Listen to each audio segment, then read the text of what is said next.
You're listening to RevOps FM with Justin Norris. Let's say it's 10 years ago and you're a new CMO building your marketing strategy. What do? You're probably going to roll out a lot of the tried and true content marketing tactics. You're going to start a blog, you're going to write ebooks, maybe post something kind of self-promotional on LinkedIn. And if you're really adventurous and edgy, maybe you're going to do a low-budget podcast or something like that. If we fast forward to today, we're in a really different place. The business content world is in this kind of awkward transitional phase between more traditional and buttoned up professional content on the one hand, and on the other, this more consumer-oriented media style, one that's drawing on everything from the latest TikTok formats to YouTube-style comedy sketches to really slick-looking reality TV type docuseries, and a whole bunch more. You may have heard this phrase that every company is a media company and wondered, it's hard enough to make B2B software. Why do we have to be a media company on top of that? And here to help us answer that question, we have Anthony Kennada, CEO of AudiencePlus, a software platform for owned media. He's also a multi-time CMO and was founding marketing leader at Gainsight, where he helped pioneer the customer success software category and scale them to nearly 100 million ARR in the process. Anthony, so good to have you on the show. Good to be here. Thanks for having me. I want to dive into the B2B media topic, but first maybe we can just roll back the clock a little bit because you've had a really interesting experience at Gainsight. You were their first marketing hire, as I said, and typically companies will cycle through a few different executives during different growth stages, and that's kind of conventional wisdom that you need to do that, especially in marketing and sales. And you really rode that train all the way to a pretty significant milestone. Maybe you can just tell us a bit about that experience and kind of how you evolved through those different growth stages as a marketing leader. I mean, certainly on a personal level, that was the ghost that I was chasing, was I don't want to be hired over. I want to be the one to scale. And there's something very motivating about that. But I think it's absolutely true. I think the different phases of company building, you require different things of your marketing team. And in the first stage of our business, it was really like 0 to 1 program building. What is our approach to marketing? Are we content led? Should we start a community? What's our strategic narrative out into the world? And not that these things go away over time, but when you're in the sort of foundational stages, it's sort of creating a point of view that you're going to become known for. And so a lot of that was first time programs. So we did an event called Pulse, and every year the idea was, how can we do it better and bigger? How do we take it into new markets? How do we scale a conference? Conference happens once a year. What do you do for the rest of the year? So that turned into like virtual programs. We talk about content quite a bit. And so that phase was so much fun and really, really enjoyed. I'd say it's probably 0 to 20 million or so of a lot of the net new ideas. Pretty quickly, a couple things start happening. One that in my experience at Gainsight was, one thing I regret almost was we really started taking product marketing much more seriously at the about, honestly, $20 million mark. My regret is not taking it seriously earlier. But you start to become known for something. But the question is, are you able to monetize your awareness? Are you able to better convert this brand into software? And so things got a bit more traditional from there. How do we strengthen our marketing funnel? How do we think about these channels more efficiently? And I would say during the tail end of my time there, so really, again, they call it the 80 to 100 kind of run, it became a lot more about efficiency and managing to the spreadsheet. Less of like net new programs. It's more of like, how do we do this faster, better, get more pipeline out of it, and not spend as much money to get there. And so that's probably the 3-chapter arc of my tenure there. And it's been awesome to watch what they've done since, because they've brought in folks that really have seen the 100 million plus kind of journey to take it to that next level. But for me as a marketer, I love the inception phase. I love the creativity. I love new idea generation. And again, not to say that doesn't happen later stage either, but I'm really enjoying now applying that to what we're doing at AudiencePlus. I want to give a shout out to the sponsor of today's episode, Knack. You know, I love marketing automation software, but let's be honest, the email and landing page builders are usually terrible. You can't make it nice without a developer, and marketers are going to find a way to break things or go off brand. You do not have time for that. So Knack is totally different. You set the guidelines and then give your users a building experience that's slick, modern, and beautiful. When they're done, everything goes to your map at the push of a button. And don't worry, it supports global teams, approval workflows. It's got your integrations. So head on over to revops.fm/knack. That's KNAK, and get a special offer just for my listeners. Do you find that the appetite for new things, that the vibe of innovation, that sort of challenger energy, is it hard to sustain that as you become more established, you have more to lose? Appetite for risk goes down typically. Yeah. And I don't think that's a bad thing necessarily, but I think that there's a reason there's folks that are startup people and there's folks that want to go work at a big company. You work at a big company, and if you want to introduce a new idea, there's probably a couple committees you have to go through and some internal politicking to get that idea approved. Whereas in the earlier stages, you can be a little bit more agile. You can try and fail. When you have like an investor relations team, it's a lot harder to try and fail. It's a bit more of setting proper expectations and hitting our commitments to shareholders and to the market at large.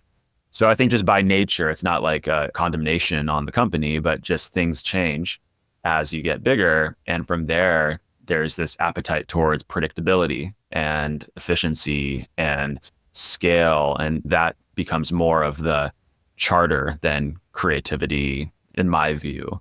So hopefully it doesn't speak ill of later stage businesses, because I think there's some people that are really great at that and love kind of the operational rigor, love finding efficiencies, and the industry needs folks that are very passionate about that as well. I think a lot of it is about finding where you excel, like where your comfort zone is. When I was in consulting, got to work with a lot of different companies, a lot of different stages, including some really great Fortune 500 brands. But what you see with those companies is that so much of the work is about the process of doing the work as opposed to ideation and movement. And there's people that excel at navigating that environment, and it's a real skill. I like an environment where I can move a little bit more quickly. And one of the things that you did in moving quickly at Gainsight is kind of build this category for this new thing that didn't exist before, customer success platform. I had an interesting chat a little while ago with Mark Organ, who's the founding CEO of Eloqua, kind of about his journey founding the category of marketing automation. And one of the interesting things he said was like, it's not actually always the easiest way to go to market. It's actually going to be really hard. And some people are just wired this way. And I see you now with AudiencePlus kind of doing this new thing again. And it suggests to me, maybe you are wired this way. Do you feel that? I do. I've learned from Mark so much over the years on this very topic. I came into Gainsight. That was my first marketing job. So I had a background in product and BD and a little bit of sales, but never marketing. And so any skill building, any craftsmanship, or any 10,000 hours gained was in a situation where there wasn't an incumbent company that was dominating that use case or for that persona or whatever. And so I learned how to do marketing in a world where only looking backwards, we can say we were creating a category or we were building equity in a problem. We were communicating a problem and driving awareness around a problem in an effort to then introduce a solution to solve that problem. And so a lot of the messaging, a lot of the content, a lot of the narratives that we helped facilitate within the community weren't about our software or the bits and bytes. They were all about this problem that our persona had. And so, yeah, I mean, I think in general, it's all I know for back. I'm a glutton for punishment because it's definitely not the most straightforward way to build a marketing engine, to build a company, surely. But I think for people that have created a category, Mark hopefully would attest to this too. One, sometimes it's the only way. There is no one doing what AudiencePlus is doing today. You can build it yourself, maybe if you cobble together 4, 5, 6 different solutions, but no one is doing this. And you have to convict the market on why is this important. And that was the case with Gainsight as well. But the other thing I'll add too is that if you are wired this way, it's actually quite fulfilling. It's a rather nice way to find meaning in enterprise software because there's this emotional part of it. There's this kind of people centricity to it. There's a lot of empathy and creativity, as we talked about earlier. So I think that even though it's super hard and there are easier ways to make money, ultimately, it's definitely a more fulfilling journey, I would argue, for the folks that are wired that way or keen to take that on. If we take those two experiences, Gainsight in the first instance and now AudiencePlus in the second, and we'll go much deeper into AudiencePlus a bit later, but I'm just curious, like at what stage in the Gainsight journey did you feel super confident that we have really found a meaningful problem that people will pay for, and now we just have to like put more fuel on the fire? Where in that spectrum or that journey do you feel that you are now with AudiencePlus? Yeah, it happened really early because within our first 3 months at Gainsight, we talked to analysts. We tried to like find the market map to figure out how we're going to position the business. We did all of the things that like you would do in a traditional context. And none of it felt right. None of it felt authentic to the problem that we were solving or really seeing the white space and where we could make an impact. So Gartner was telling us to position as a CRM, for example. We're like, gosh, like there's no way we're going to take on Salesforce, or whatever. And so that didn't feel right. But what we observed was that there was this community that met on LinkedIn, honestly, and then met in random office parks around the Bay Area. And they were all self-named as customer success managers. And so like, gosh, that's interesting. What is this role? And what we learned is, first of all, there was about 100 of them on LinkedIn. Probably 70 of them worked at Salesforce. So I think they get the credit for like naming the role for sure. But they were accountable to the outcome that our software would help provide. However, they didn't have a brand that was fighting for them. They were somewhat marginalized in the market around the sort of leadership table. Sales had a career path, marketing had a career path, support did, even professional services, but customer success was this rather new cottage thing. And there were more questions than answers. And so when we went to one of these meetups, what we felt, and this was like not a highly produced event, but we felt this like tangible feeling in the room of like, I'm finally around other people who are like me or who are going through what I'm going through. And that was sort of the clue that led to the hypothesis of like, okay, well, what if we brought these people together? And what if we maybe did a little better than the pizza and soda or whatever like event and did an event that was a bit more highly produced? And it wasn't about us, but we just radically focused on serving that persona and advancing their interests and fighting for them, championing them. Would we benefit? Would they eventually buy software from us? So about month 3 or 4 on the job, we hosted a conference that had 300 people attend, all about customer success. Aaron Levy spoke, Teen from Zuora, Jeffrey Moore, who wrote Crossing the Chasm, incredible kind of speaker list. And what we saw there in the room was that feeling was validated, amplified, if anything. Maybe some of the fog machines and lighting might have helped facilitate that a little bit. That was the moment. And so we just never looked back. We just doubled down, tripled down on not just doing events all the time, but building a digital presence on our website that was all about best practices for customer success, doing original research and sort of ROI work, taking out billboards just to use the words customer success so people would literally see it and help recognize that it was a real thing, investing with like Forrester and others on putting their logo next to the words customer success and distributing that content ourselves. So we did a lot of things to basically build equity into that, but it all stemmed from less than $1 million of ARR, a community of people who validated the thing that we were professing into the world. What did they call it before that term existed? So now just like in my brain, I'm like, that's just a thing. I don't think anyone was responsible for renewals or upsell. If anything, it was account managers who typically rolled into the sales function.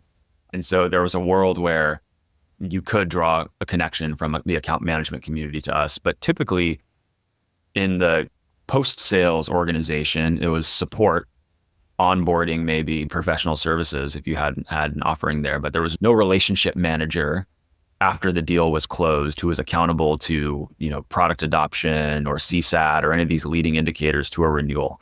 So it was sort of like right time, right place, I think. And by the way, on the marketing lessons there, we got very lucky in that there was a role with a name that was a very like romantic idea. Who wouldn't want to make your customers successful? And so we had a lot of intangibles working for us in that context, where I appreciate it's a little bit more complex for other companies that want to follow suit. Well, it's an amazing journey, and maybe we'll then fast forward from there to the problem that you're trying to solve for today. And we could perhaps start with just a foundational question so that everyone listening is on the same page. What does it mean from your perspective for a B2B company to act as a media company? There's probably two different vectors for it, because I think we've overemphasized the media side of the conversation at the expense of the owned part of it. We talk about owned media more broadly. And I think that the broad consensus is when we think about how we as consumers are engaging with content today, we're either listening to a podcast just like this one, we're following our favorite creators who are live streaming on these different kind of platforms, we're watching short form video clips on TikTok or in these different feeds. And we have this new way of engaging with information. And then when we go to work, we're writing SEO articles for search that are written. It doesn't matter if anyone even reads it, as long as we stuff enough keywords in there that we can rank the page and drive some traffic. Two, we're writing ebooks or white papers that are extremely long.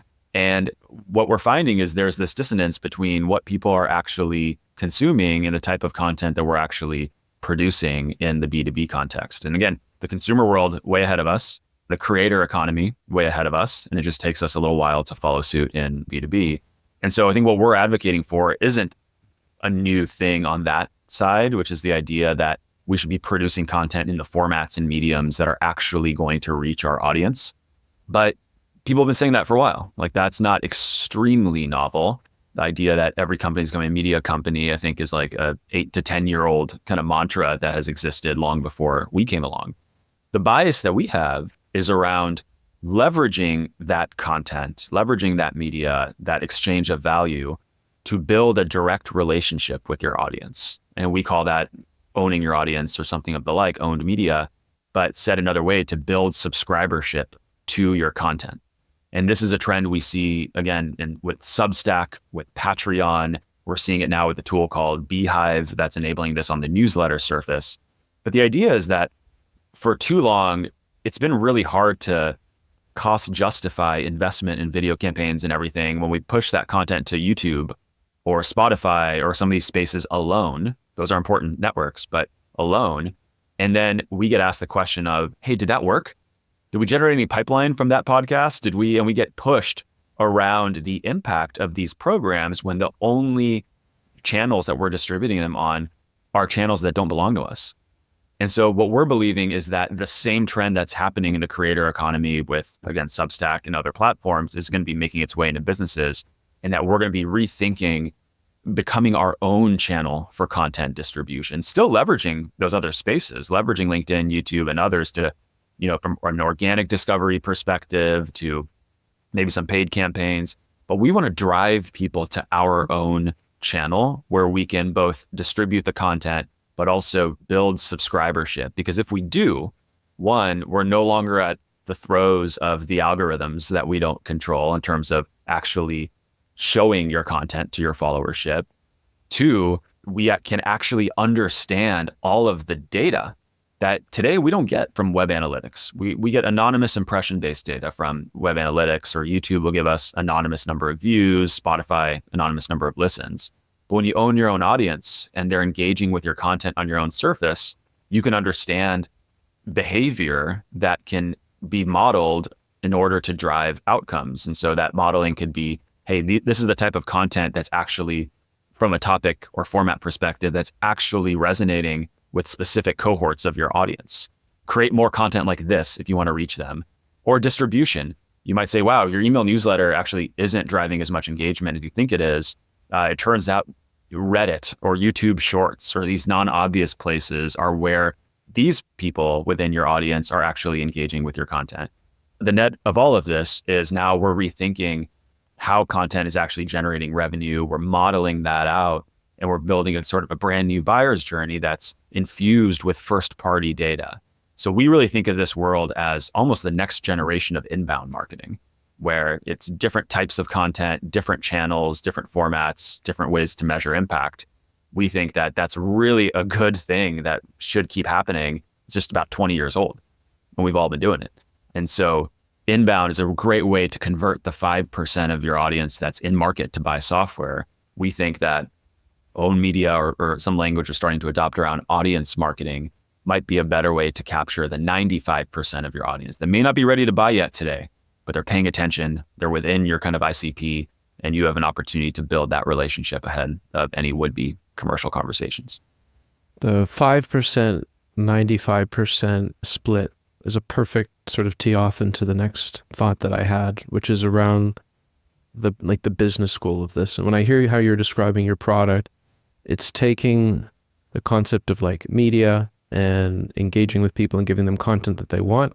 And then it's fusing that with what have just become, systemic marketing concerns with like measurement, attribution, the business justification, the ROI, which of course all makes sense because we're putting money behind it to do something. And it highlights to me a very significant difference between like an actual media company and a B2B SaaS company acting as a media company, which is that actual media company, they're just looking to monetize attention. As long as you watch, you get eyeballs for advertisers, the world sort of makes sense. And then we have a very different sort of problem to solve here. So I guess you've kind of suggested the answer already that this is a process of longer term brand building, but I guess I would love you to expand on why are we doing this? What is the process through which this media content translates into business value? Absolutely. I mean, I think that the biggest piece here is an appreciation that even in the B2B context, we're selling to humans on the other end of these campaigns, on the other end of every contract signature, at least for now, until AI totally takes over everything. We're selling to people who want to learn and want to grow their career and want to, build their skills, and they want to belong to something bigger than themselves.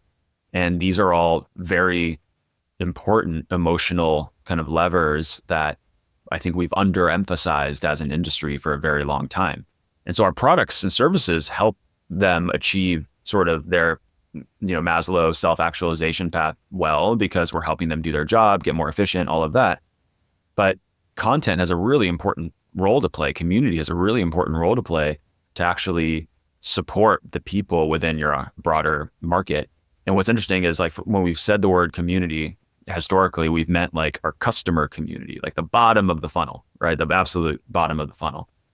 But prospects who may not be empowered today with a budget to make purchasing decisions, they're out there learning, and they're out there seeking information, and they're out there, looking for ways to get better. And so what this represents, I think this movement is an opportunity to build a relational equity with an audience where we've spent, again, the better part of 2 decades focused on transactional customer acquisition. And that matters. Like, I'm not saying like we don't need a demo request form on our website, or don't need to like capture the demand that's on the table.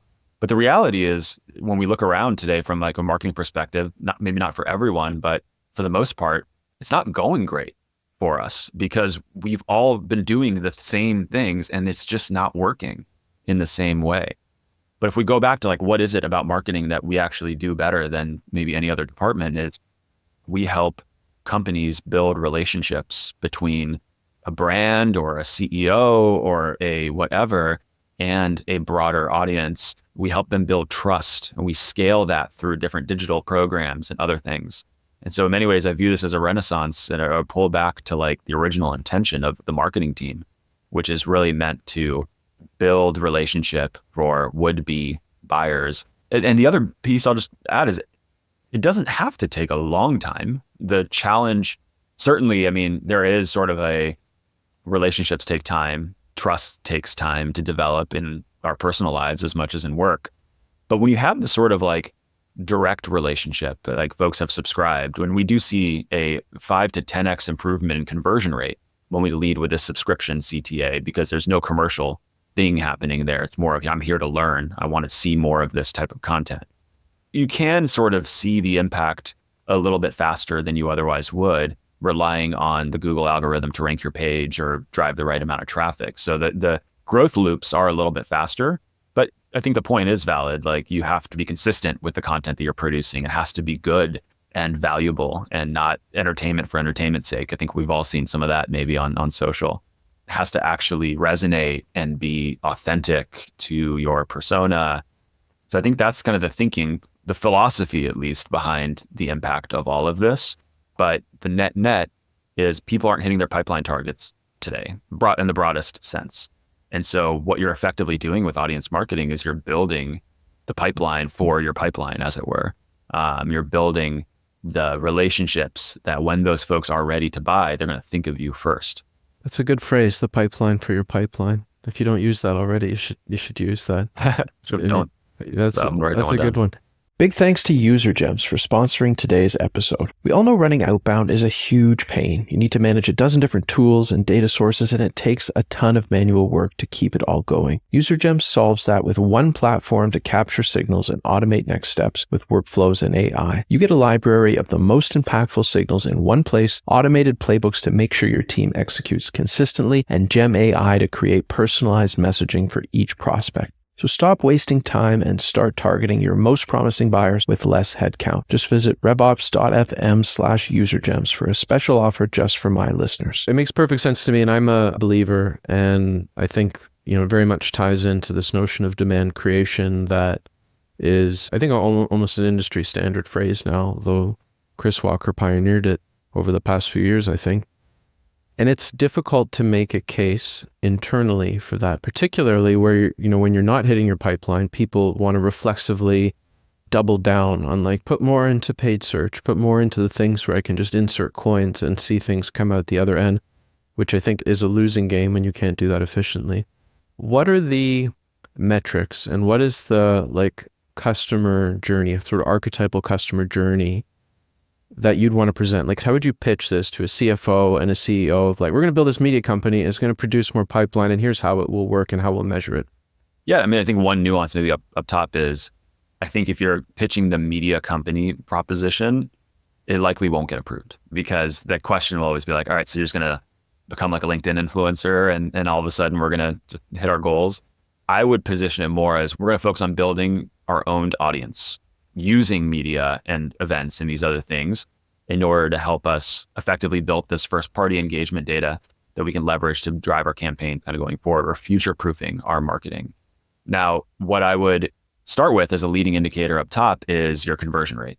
And so if you've built sort of this editorial property as an extension of your website where we're driving traffic to it, we think that we see about a 1% to 2% conversion rate on get demo, talk to sales, start using the product, those commercially oriented CTAs. We see an 8% to 10% conversion rate on a subscribe CTA. So the first way we'll know this is working, CFO, CRO, is we're going to be casting a wide net within our core ICP, within our audience of people that want to hear from us. And as they do that, we're now going to have a direct line into them, as opposed to whatever LinkedIn does to their algorithm and whatever changes, or name your social platform. So the cost of distribution, we're going to aim to capture as much of our audience as possible. So that gets us close to $0 as possible. So there's an efficiency play there. Second bit then is creating some of this content actually isn't as expensive as some of these paid efforts. I just think about what I've spent historically on out of home advertising or, connected TV or whatever. Here you and I are today, I'm not sure if it's zero, but maybe close to $0 for us to have this conversation from two different cities. It's getting cheaper to actually produce great content. And so the operating costs are going to run a lot lower than a traditional kind of paid campaign would. And so what I would say is what we'll then be able to do is to map impact across our target accounts, across, all of these kind of downstream outcomes that we care about, both in the name of generating pipeline. And so we'll want to be held accountable to that pipeline target through all of these efforts, but also perhaps a bit further, because if we're taking sort of an individual or account-based view of how our content is actually impacting the funnel, we can talk about things like how we're impacting renewals or expansion, or helping drive more product adoption, any of the other kind of leading indicators to a kind of post-sales outcome. But of course, revenue is going to be king. And so as we think about, again, not just generating pipeline, but how we're deploying content into our own audience of contacts affiliated with opportunities that are set to close this quarter next. We can start saying, wow, these are the topics that are interesting to these 6 CXOs who we're trying to close in the next few quarters. Let's deploy a content campaign direct it at them. Let's invite them to participate in a podcast on that very topic. We can start getting really like precision driven around the type of content that we're producing in order to help impact those outcomes. These are things we just don't know today. We don't know what our CXO, what type of content they're consuming outside the context of our kind of sales engagement with them. And so the broader kind of way I would approach the conversation is like, what if we ran our team, our marketing team, our revenue team, like Netflix runs theirs, where they're using audience data about their audience, like their own, in order to inform production decisions, distribution decisions, and to be able to tell a better story on impact. That's sort of the, I think, framing that we've found our early customers have been successful making. And so to take it one level deeper, thinking about like the metrics and how you'd actually report out on this, subscribers, I think makes total sense. Everyone can measure that. Everyone can understand that. Your next step then, is it content consumption metrics within target accounts? It's like, all right, we have these target accounts in our subscriber base and they're consuming on average X pieces of content or X minutes of viewership per week. Is that where you take it next? I think so. I mean, I think there's probably a sum like, field. We want to think through this one a little bit more because in the historical context, we had the MQL. It was meant to be a combination of firmographic and behavioral fit, right? But the levers and the scoring was completely at the discretion of marketing ops or whoever, was going to be driving that. Not pointing any fingers, but we have to think about how do you make that leading indicator of some type of commercial outcome a bit more scientific, perhaps, for lack of a better term. And so I think a part of it is there's some engagement scoring that we have to introduce, and we're not ready to share anything here yet because we're still in the lab kind of thinking about it. But it's some function of, are they someone that you should sell to? And then are they consuming content? Are they coming back? Are they liking or commenting or sharing? Like if we had all of the data that YouTube has on our audience, how do we score that engagement and monitor engagement on a week-to-week basis, but tune the model not just to driving more engagement for engagement's sake, but driving engagement towards an outcome. And that's, I think, the future. Like AI is going to really have a big role to play here. And your AI is only so good as your first-party data that you feed it. So that's kind of the way we're thinking about helping solve this problem. But I imagine it's some type of data-driven engagement score based on who they are and kind of what they're doing in your network. Now, engagement data could be telling you, it clearly does tell you how much does a person like your content and which content do they like, et cetera. It may or may not be telling you whether they are moving closer towards that commercial outcome that you're looking for, which could be dependent on their own internal budget, timelines, replacing another product. There's all sorts of factors. If we think of the traditional funnel, it's like, a new content, and then there's someone who's engaged. And then if we think about that MQL, which really indicates that they're ready for a sales process, is it just sort of a matter of having those little on-ramps, like little demo CTAs in various places within that environment? Or is there another thing that you're thinking about for that? I think it's a big part of it, but also that's where the content kind of production strategy kicks in. Like, how do we start creating later stage content and putting those assets on our network? And so we can start to monitor folks that aren't just interested in how to do X for my profession, but how did this company get value from using AudiencePlus, or product demos or use cases? And you start to see signals that are a bit more aligned to buying intent. But look, at the end of the day, like, I'm all in on AI and everything, but like, you could rear end the car and be a jerk to your buyer, and then no AI will ever like figure that out, right? So I think a part of this too is using this data as directionally helpful, as signals, but you still need that human touch point, I think, to really uncover this. Like, I don't think there's like an autonomous marketing kind of outcome here anytime soon, at least. And we're gonna have to rely on our sales counterparts and customer success and others to help us really paint the full picture. Well, it makes sense. And in a lot of ways, what you're describing, it's sort of just taking that notion of a nurture journey where people are consuming different types of content at different kind of stages, and importing it into this much more richer sort of three-dimensional multimedia environment where there's just different types of content. And that's where we draw the connection to inbound marketing. So I'm like, it's not wildly different, but we're trying to like mature and modernize inbound around these new formats and new kind of buying behaviors and expectations of the market, new channels. It's a cognitive reference we already have around a practice. The only thing I would add, and I don't want to make it salesy or anything, but one of the things to think about is like the approach of how data is stored with your traditional marketing automation platforms. Because typically every one of these platforms is built on a static database.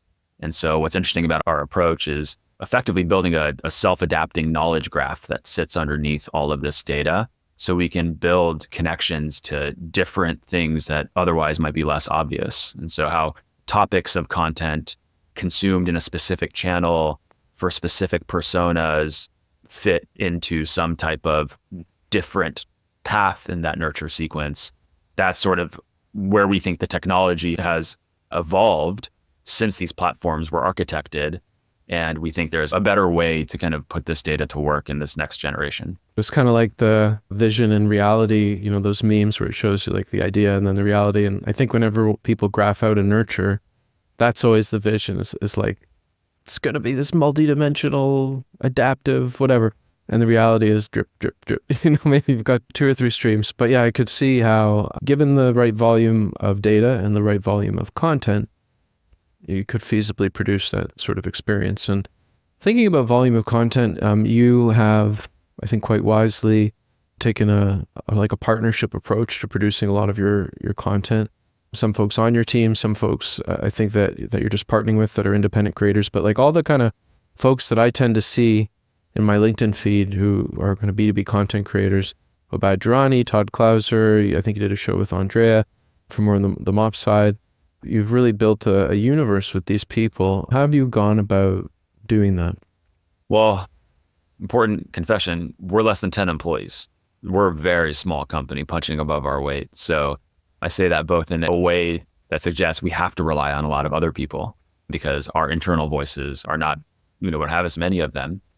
But also if a company with less than 10 employees can do this, anyone can, I'm pretty sure. So I think the idea of using the modern language would be creators or influencers to help create content. It's not wildly different from co-marketing with another brand on a webinar or something along those lines, or working with an evangelist or even an analyst to some context. This is just sort of the next kind of chapter of that same kind of thing. Does a couple things for you. First of all, it adds equity to your own brand and your own narrative, because it's one thing if I was out there telling the world, you need to own your own audience, and like no one else said it back to me. They're just like, no, dark social is forever. But having other voices not just validate that this claim that we're making is true, but adding their voice and experience to actually educate the market makes AudiencePlus looks better at the parent level, because we're the place for that conversation. And I think given our conversation today, this came from Gainsight. This was straight up the play at Gainsight. We had a blog and we had other people write on our blog that were practitioners or executives in that industry. And so we, as the very young company, weren't making a claim to be the experts, but we were making a claim to be the conveners of experts. And so I think there's something really powerful there. I think given our new world now and how influence is emerging, you also get distribution in those partnerships. And so these are people that are going to be promoting your narrative and perhaps even the link to your property to their LinkedIn audience or to their kind of spaces. And so that's a little bit of a growth hack as well, because you're getting their traffic sent to your property versus you having to generate this traffic and driving those conversions on your own. And so building sort of this methodical kind of creator program that is activating those voices is strategic and key. Now, over time, as our company gets bigger, we don't think it should be like whatever it is today, maybe 70-30. And we should be more like either 50-50 or 60-40 with our owned content that, thinking about our bench of spokespeople or our external voices. And that's where I think, as we talked about earlier, the cost of production is getting lower. Building an at-home studio like this, doing a studio in your office is just not as expensive as it used to be. There's benefit to, over time, you and your brand being the authority on a specific topic. But again, maybe the last piece I'll say, it gives you scale. Again, we couldn't do this with 8 people, whatever we're at now, and publish content every day. But at this point, we are publishing content just about every single day. with a team of one marketer on board, activating the voices of all of these folks within our community. Well, it's very impressive. And I know you say it's not that hard, it's not that expensive to produce good content, but I took a look through your hub and, one of the series you're doing right now, No Sleep Till Brooklyn.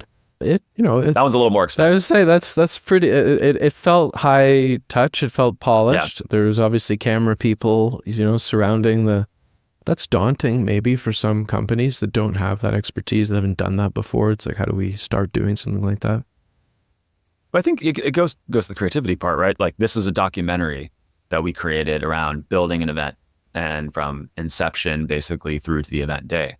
Now, that budget was mostly of shooting at the event, which came from our conference budget, which we monetized through sponsorships and ticket sales and other things. That was sort of baked into that program, where I would say maybe 60 to 70% of all that footage was captured. So what we paid for, in addition to that, was a week of filming at our offices in Phoenix, where we shot the opening for the conference. We actually did a parody video of No Sleep Till Brooklyn by the Beastie Boys, and we shot that there. We did like customer testimonials and a number of other things. And so we used a week to basically shoot everything we thought we could with this amazing production team. And out of it, we got so much more than just that one show, which we're now over the next 6 weeks, dropping a new episode every week. We got things that years ago would have cost maybe, 6 figures plus to produce.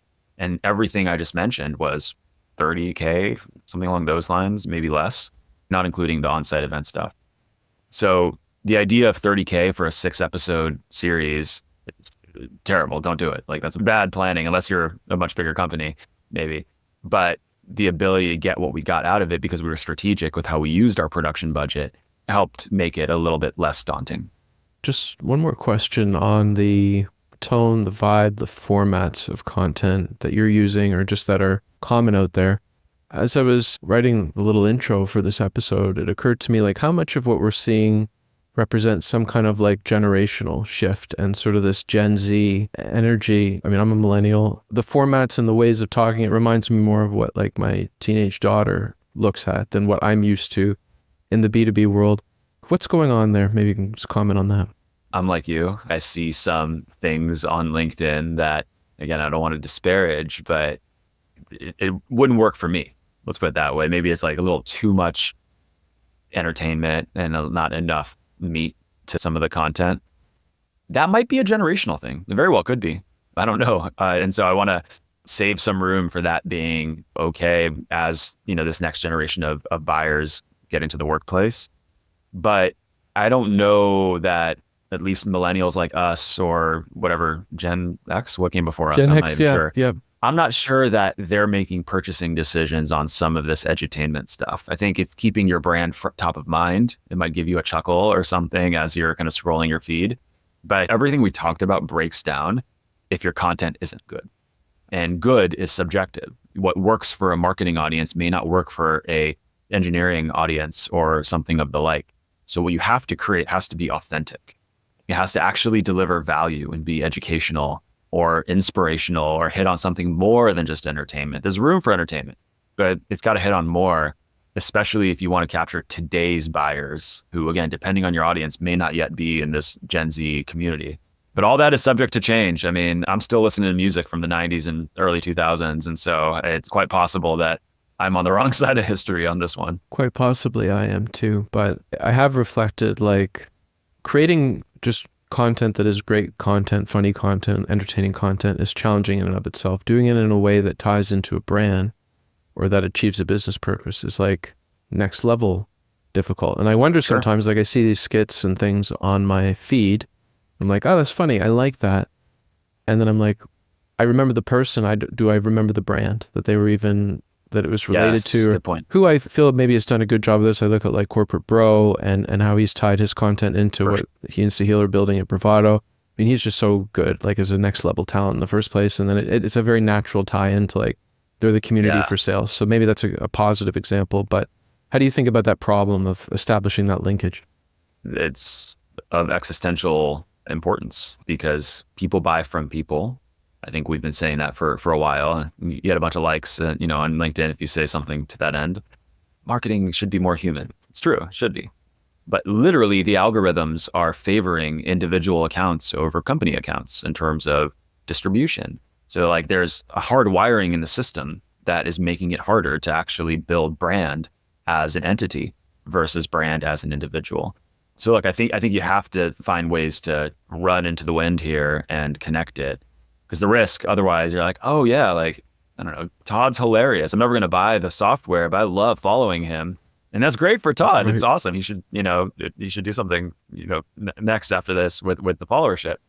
But I think you've got to find ways to do it, find ways to connect. And I think maybe our take on it is some of the people, we have to use LinkedIn, YouTube, these other channels strategically to like be seen and have followership for our people. And we need to create a bench of people who are going to be doing that for us, including your CEO, including others around the executive table. But the benefit to sending that traffic back to your website, which is a corporate entity, building subscribership with that person and the entity, I think helps establish equity in that relationship as well. So maybe there's an opportunity here, but certainly it's important. Awesome.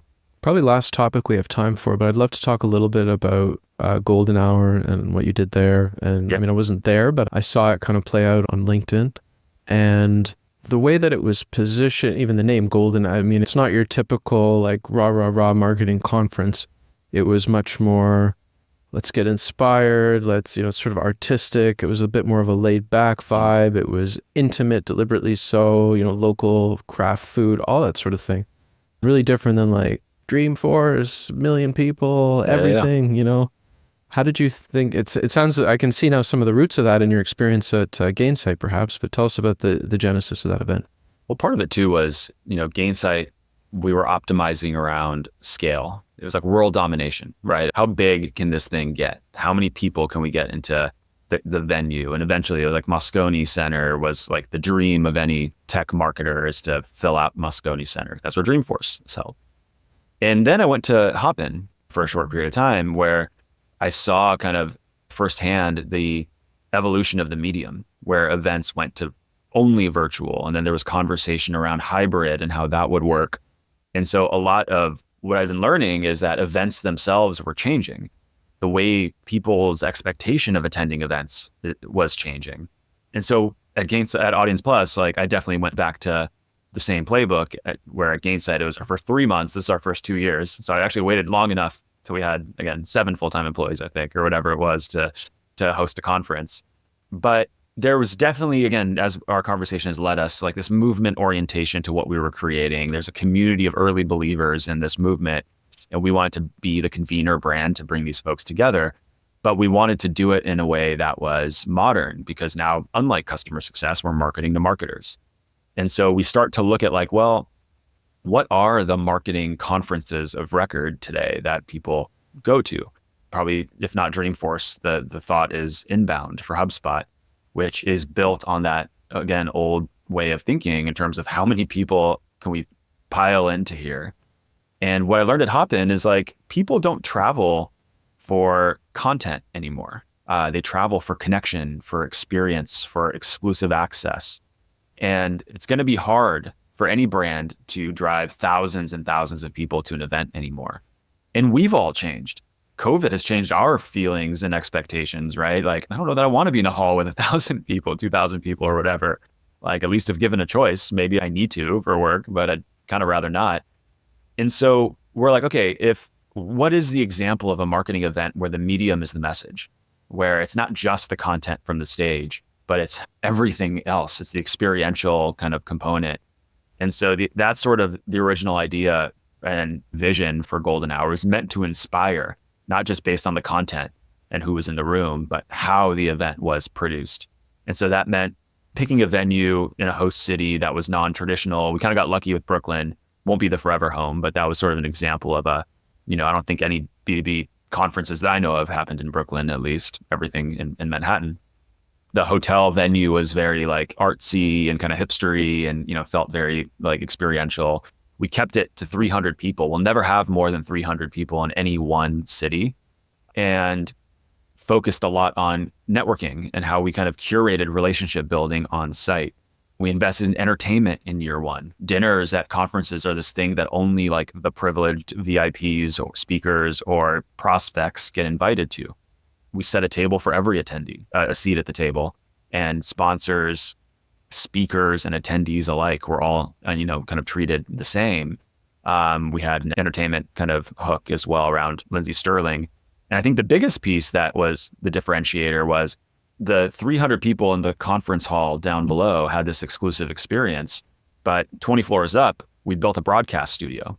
And so we actually built a digital broadcast, which was not just like hitting go on the live stream in the main stage. It was sort of like a, from the red carpet or college game day or kind of desk experience that had exclusive conversations, clips from earlier in the day for what you missed if you didn't attend. And we broadcast it on LinkedIn to create a widespread kind of level of awareness, but also hopefully FOMO, because people are like, I want to know how that Colin Fleming keynote went. You're like, well, you got to come next year or wait until afterwards because all of this content is going to be exclusive just for our subscribers. So make sure you subscribe in order to get access to it. And what we found is in the weeks after Golden Hour, we had more subscriber growth week on week than we did in the weeks building up to the conference by strategically dropping content in the weeks that followed. So it was just year one. This was meant to be our like proof of concept and already some good ideas for next year. But I think a lot of these core principles are reflective of what the event community is seeing in general as things evolving and changing from the inbound Dreamforce models of the past. I love that execution and driving it, the desk experience, and then driving it back into your kind of subscriber base is brilliant. And it certainly seems, just if I observe the events that people seem to really love, like Winter Spring, or in my world, like Mopsapalooza on the Mop side, or RevOps AF in the RevOps community. These more intimate events seem to be where the winds are blowing. So I know we've reached time, but this was just a super cool conversation. I love what you're doing. It seems awesome, and just wish you much success. We'll have to check in again a little bit down the road, see how things are going. Sounds good. Yeah, great conversation. Thanks for having me on. Hey everyone, I want to invite you over to the RevOps FM Substack community, where you can sign up to get rough transcripts, show notes, longer form articles, and other bonus content. Just head over to revops.fm/subscribe to get free access. I'd also love to know what you thought of the episode and to hear suggestions for topics you want to learn about. Feel free to leave a comment on Substack or send me an email at justin